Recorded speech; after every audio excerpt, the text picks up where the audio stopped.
Opa, e aí pessoal, aqui quem fala é o João, seu monitor de Física 1, e agora a gente vai resolver a questão número 8 da lista 4. Eu preferi resolver essa questão primeiro porque o pessoal teve uma dificuldade aí com velocidade relativa, então eu achei melhor fazer uma questão mais simples com vocês para que vocês entendam já os conceitos básicos dessa matéria de velocidade relativa. E além disso, né, o resultado da questão número 8 do gabarito que eu mandei para vocês está errado. Então a gente já mata dois coelhos numa cajadada só, resolve essa questão aí e todo mundo entende. Beleza? Se tiverem dúvidas ainda, perguntem no chat, perguntem no YouTube, que eu tô aí para tirar dúvidas, ok? Vamos lá resolver a questão número 8. Gansos canadenses migram basicamente na direção norte-sul, tá? Por mais de 1.000 quilômetros em alguns casos, viajando por velocidade de cerca de 100 km por hora. Se um ganso estiver voando a 100 km por hora em relação ao ar, mas um vento de 40 km por hora estiver soprando de oeste para leste, em que ângulo, a letra ele vai me perguntar, em que ângulo em relação ao eixo, à direção norte-sul, esse pássaro deverá apontar para viajar diretamente para o sul em relação ao Sol. Então ele quer que o meu pássaro viaje diretamente para o sul em relação ao Sol. Imagine, se eu estiver lá no solo, isso aqui é uma visão aérea, tá, do que está acontecendo. Se eu estiver lá no solo, lá embaixo, eu olho para cima e aí o meu pássaro ele estará viajando diretamente para o sul. Ele fará uma trajetória aqui, ó, exatamente em cima desse meu eixo norte-sul, ok? E aí ele me pergunta a que ângulo eu devo, meu pássaro, né, no caso, deve voar em relação a essa direção norte-sul, para que, olhando lá do solo, eu veja o pássaro indo exatamente para o sul. Bom, eu ilustrei aqui o que está acontecendo, os agentes, as velocidades de cada um dos agentes que estão, né, nesse caso aí, nesse problema. E como vocês podem ver, nós temos aqui a velocidade do vento de 40 km por hora, partindo de oeste para leste.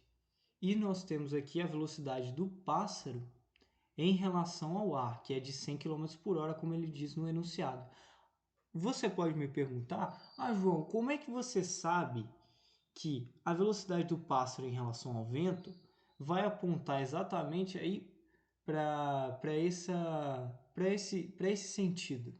Bom, a gente precisa entender, galera, que aqui a velocidade com que o pássaro ele vai atingir em relação ao vento, necessariamente eu tenho que ter uma inclinação para oeste.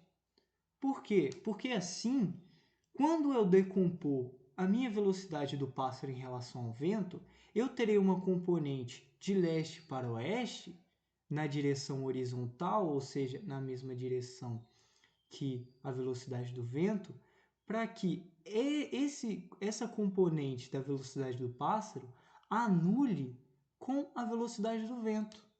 E assim eu tenho como vetor resultante apenas a velocidade do pássaro na direção norte-sul. Entendeu?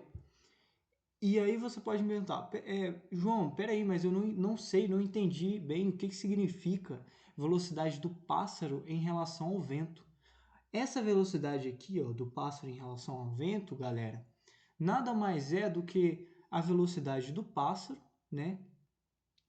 Caso o vento estivesse em repouso, ou seja, não estivesse a 40 km por hora. Se eu estivesse lá no solo vendo o pássaro, e aí o vento está parado, ele vai fazer uma trajetória exatamente nessa direção e nesse sentido, com uma inclinação x. Eu determinei aqui esse ângulo como x em relação à direção norte-sul. beleza? Porém, como a gente sabe que o vento está soprando de oeste para leste, olhando lá do solo, o meu pássaro ele não vai fazer, ele não terá uma velocidade resultante, né? Ele não vai ter uma trajetória, vamos dizer melhor assim, nesse sentido, nessa direção. Ele terá uma trajetória na direção norte-sul, apontando para o sul, sentido sul, ok? E bom, então como eu disse para vocês que a gente tem que decompor a velocidade do pássaro em relação ao vento, eu já desenhei aqui minha velocidade do pássaro no eixo horizontal, aqui eu determinei como eixo x, e também desenhei a velocidade do pássaro, a componente da velocidade do pássaro, no eixo y, que é a direção aqui, ó, norte e sul. Ok? Agora, vamos representar essas componentes da velocidade do pássaro, tá? Em relação ao vento. Percebam que eu coloquei aqui, ó, velocidade do pássaro em relação ao vento, ok? Não se confunda. Nós temos aqui, a gente pode chegar à conclusão, aliás, né, de que esse vetor velocidade do pássaro em relação ao vento, ele nada mais isso aqui é um vetor, tá? É como se tivessem setinhas aqui em cima, só que não dá para desenhar setinha aqui em cima, tá? Ia demorar muito. Esse vetor aqui, ó, resultante, será igual à soma das componentes horizontal e vertical. Então, eu vou ter a soma de VP x, não se esqueça que isso aqui é uma grandeza vetorial, tem uma setinha em cima, mais VPY. Aqui também, uma grandeza vetorial teria uma setinha em cima. E a gente determina, como isso aqui está na direção horizontal, né, VPX, nós determinamos, né, a gente coloca, né, representa a direção horizontal com um izinho circunflexo aqui. E a direção vertical, que eu determinei aqui como sendo a direção norte-sul, a gente determina como circunflexo também J. Só que não dá para colocar um acento circunflexo no J, né? Bota um J aí que vocês entendem. Ok? E então, galera, agora a gente já pode determinar como eu posso representar esse meu velocidade do pássaro no eixo X, no eixo horizontal. Eu posso representar essa componente aqui como sendo a velocidade do pássaro aqui em relação ao vento de 100 km por hora vezes seno do ângulo em relação ao eixo norte-sul. A gente pode determinar, a gente determina isso se jogarmos essa componente VPX para cá, fechamos um triângulo retângulo e essa componente VPX será a componente separada do ângulo X. Portanto, a gente determina, podemos representar essa componente como 100, né, velocidade do pássaro em relação ao vento, vezes o seno do ângulo X, porque está separado, ok? Isso tudo na direção horizontal. Mas temos aqui também como nós podemos representar o meu VPX. Nós podemos representar o VPX nessa componente VPY, como sendo velocidade do pássaro em relação ao vento, 100 km por hora, vezes cosseno do ângulo X. Cosseno porque esse vetor aqui, essa componente VPY, está colado no ângulo X. Ok? Isso tudo na direção J, na direção vertical. Por isso, a gente coloca esse Jzinho aqui. Ok? Ótimo. Agora, né, agora depois de fragmentar, né, o VPX e o VPY, eu vou representar aqui do lado as componentes. Vou escrever de azul porque está em azul ali, eu desenhei em azul. As componentes da velocidade do vento, tá? Nós temos a velocidade do vento em relação ao pássaro, só que nesse caso aqui a velocidade do vento em relação ao pássaro será a mesma velocidade do vento em relação ao solo, ok? Não tem diferença não. E nesse caso aqui, qual é a minha componente? Eu só tenho, né, na verdade, a componente horizontal, como vocês podem ver, com sentido oeste para leste. Olha só que interessante, uma coisa importante que vocês têm que ter na cabeça. Quando eu determinei que a minha componente VPX seria igual a 100 vezes seno de x, aqui eu já determinei que esse sentido, o sentido para oeste, seria um sentido positivo.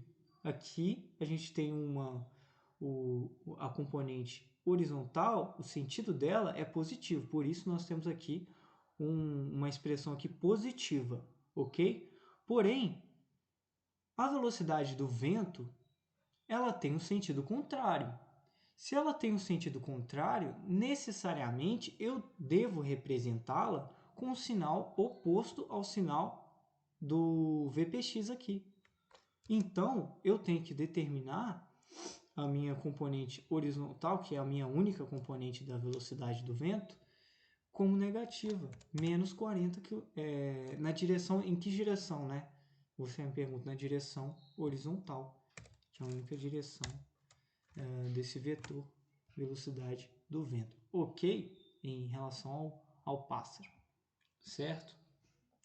E agora, João, o que nós devemos fazer? Lembra que eu disse para vocês que essa componente velocidade do pássaro em relação ao vento no eixo horizontal deve anular a velocidade do vento para que o meu pássaro tenha apenas uma velocidade no eixo norte-sul aqui, ó, no eixo Y, que eu determinei como eixo Y? Sim, João. Então, quando nós tentarmos descobrir aqui, ó, vou colocar como resultante, vou colocar um verdezinho aqui, ó, que será a velocidade do pássaro em relação ao solo, de uma pessoa que está olhando do solo agora. Como é que eu determino esse vetor velocidade do pássaro em relação ao solo?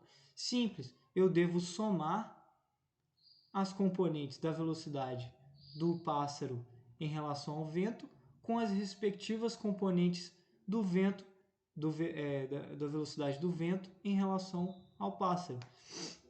Ou seja, eu tenho que pegar esse 100 vezes seno do ângulo x, né? Tenho que somar, né, com menos 40, então mais menos 40 vai ser menos 40. Já coloco menos 40 aqui. Tudo isso no eixo horizontal. Eu somei as duas componentes horizontais aqui. Somado com a soma das componentes verticais. Nós temos como componente vertical da velocidade do pássaro em relação ao solo apenas essa componente vertical da velocidade do pássaro em relação ao vento, que é de 100 vezes cosseno do ângulo x. Ok? Que direção, João? Direção vertical. Olha só que interessante. Como a gente pode determinar o ângulo o ângulo em que o pássaro deve se inclinar em relação à direção norte e sul para que ele vá somente na direção sul aqui, no sentido sul, direção norte e sul. Para a gente determinar esse ângulo, olha só, nós sabemos que isso aqui, ó, tem que ser igual a zero. Ou seja, quando eu estiver olhando, aqui é a velocidade do pássaro em relação ao solo, tá? Não se perca. Ou seja, se eu falar que isso aqui tem que ser igual a zero, o que eu quero dizer? Essa componente horizontal aqui da velocidade do pássaro em relação ao solo ser igual a zero. Isso significa que, se eu estiver olhando o pássaro do solo, eu olho para cima, eu vejo o pássaro indo apenas na direção vertical, na direção norte-sul. Ele não vai ele não tem nenhuma direção, ele não tem nenhuma componente na direção horizontal, ou seja, ele não tem nenhuma inclinação em relação ao eixo norte-sul. Eu vou ver o pássaro indo só para o sul, ok? Então, se eu já sei que essa componente aqui tem que se anular, tem que ser igual a zero, eu posso determinar o meu ângulo através do arcosseno, né? Como assim, João? Olha, primeiro vamos igualar essa expressão aqui a zero. Então, eu vou ter 100 vezes seno do ângulo x menos 40. Isso aqui tem que ser igual a zero. Ótimo, beleza? Beleza. Então, nós podemos agora passar o menos 40 para o lado direito, vai ficar positivo. Então, isso vai ser 100 vezes seno do ângulo x será igual a 40 agora positivo. Passou para o outro lado positivo. Agora, nós podemos passar o seno que está multiplicando, o 100, o valor 100, que está multiplicando com o seno do ângulo x, para o outro lado, dividindo. Está multiplicando, passa para o outro lado, dividindo. Então, a gente vai ter que seno de x será igual a 40 dividido por 100. Ou seja, o seno de x, eu vou dividir aqui direto. Não vou olhar no meu caderno, porque meu caderno está errado. Vai ter que ser 0,4. Ok? E aí a gente pode passar o seno para o outro lado lá e determinar o arcosseno. Arcosseno de 0,4, né? Que é seno a menos 1 de 0,4. Isso vai dar, deixa eu ver aqui, de 0,4. Isso vai dar aproximadamente 23,58 aí. Beleza? Graus.